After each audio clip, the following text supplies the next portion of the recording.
Fear. I think that's the biggest issue that we don't talk about because it really causes people to think in terms of how much does water cost me? It's very expensive to begin with, and the fear that there is not an overabundance or even a serviceable amount of water. How am I going to cut back? And if you're already marginalized and already living on the edge, that additional demand to use even less compounds the problem of the fear.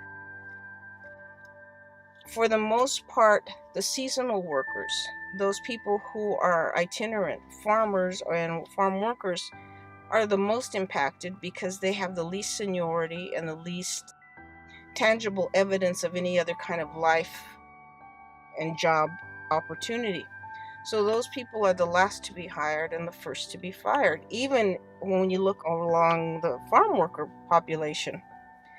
So when companies start to cut back and they use the drought as a rationale for letting people go, it comes back to we provide 80% of the food for the nation. If I'm not working, who is to grow all of these products? And is it really true? And people start asking that question. Is this drought really serious? Is it something that some foreign entity has created? Is it serious? Is it something that I need to really worry about? Is my job going to be dependent on having water or not having water?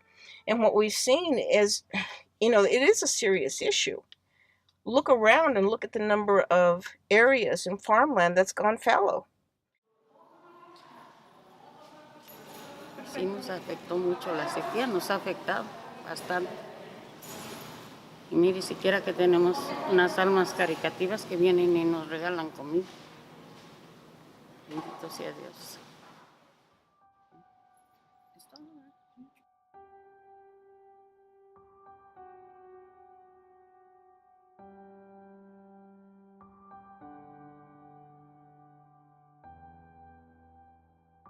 What people don't often realize is that the drinking water crisis in California has really been just that, a crisis for many years.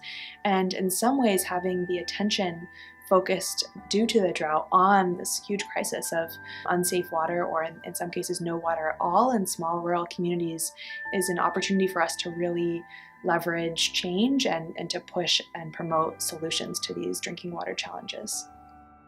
At the Community Water Center, we believe that clean water is a human right, not a privilege.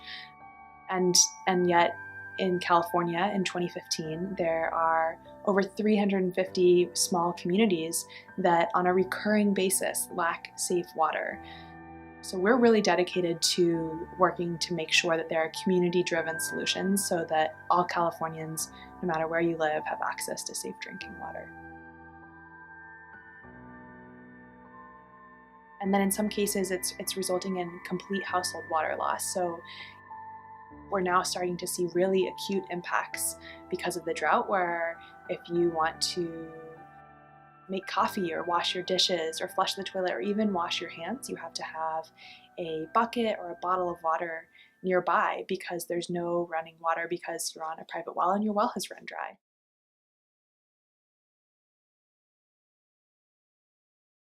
Mi nombre es Elizabeth Huerta y hace aproximadamente 20 años llegamos de Michoacán.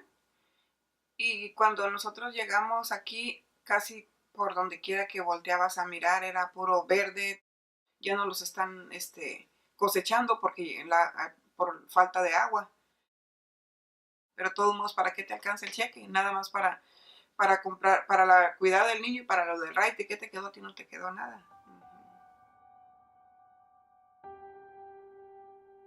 Casi todo Huron, en las madrugadas, por donde quiera mirabas las trocas que estaban agarrando gente, las venes.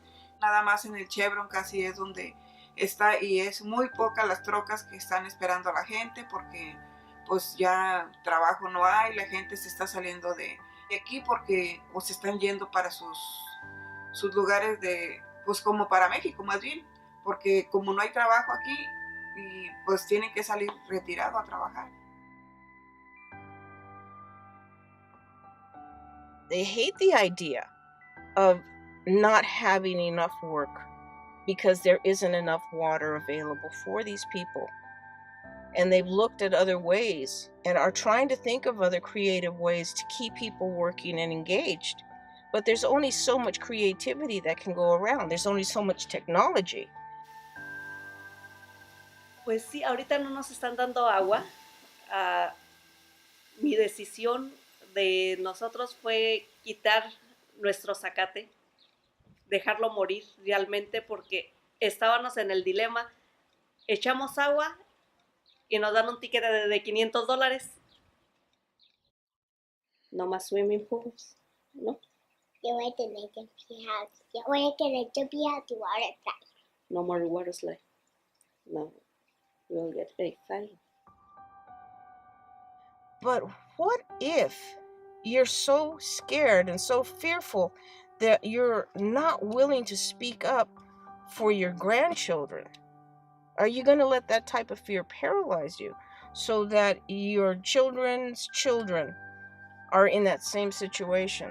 I think not. And I think when we put it in terms that it's our obligation, it's our responsibility to support this intergenerational compact, that's where you find more motion and more movement and people willing to do something, because you're suggesting to them it's more than just you.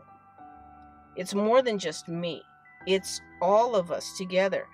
And even though we're all afraid, we do still have an obligation to speak up and do something to change and change the system. Otherwise, what's the point?